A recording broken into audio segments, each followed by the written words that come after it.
Part 1. Writing in Academe. Chapter 1. Letting Go of the Dream. Many of us were drawn to academic life because we yearned to live the life of the mind. We hoped to spend quiet hours thinking great thoughts while discovering important things. We imagined having creative and supportive colleagues and plenty of time to talk with them about our ideas. The movies show professors having deep conversations in wood-paneled offices or taking contemplative walks between classes down ivy-covered lanes. No wonder outsiders assume that we have plenty of time to write.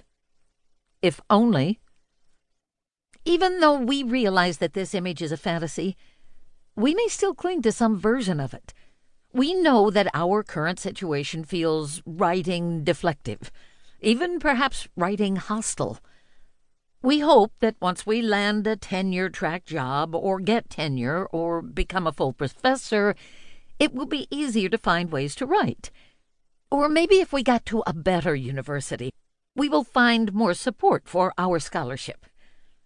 It is easy to keep yearning for an academic utopia, somewhere we can be productive, valued, and supported.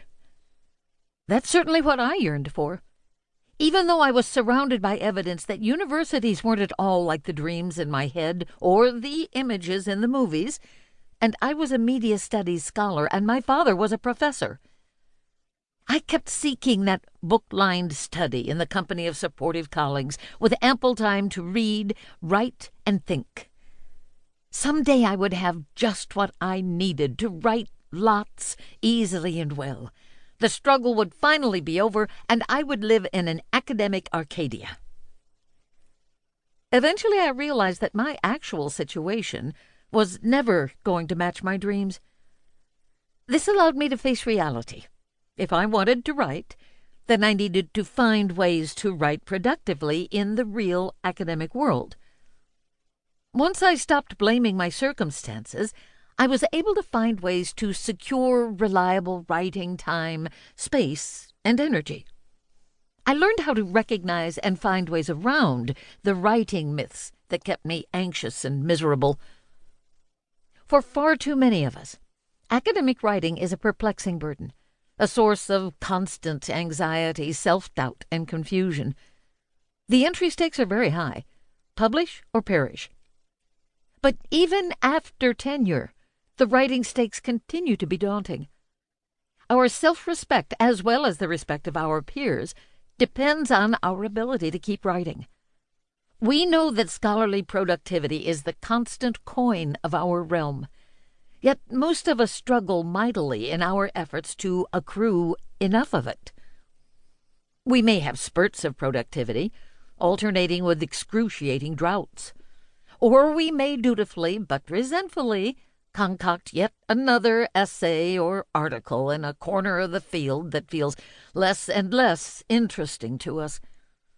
We may apply for grants, knowing we have to get them to keep our funding, while half hoping we won't get them so we don't have to deal with too many projects at once and more rounds of deadlines and revisions.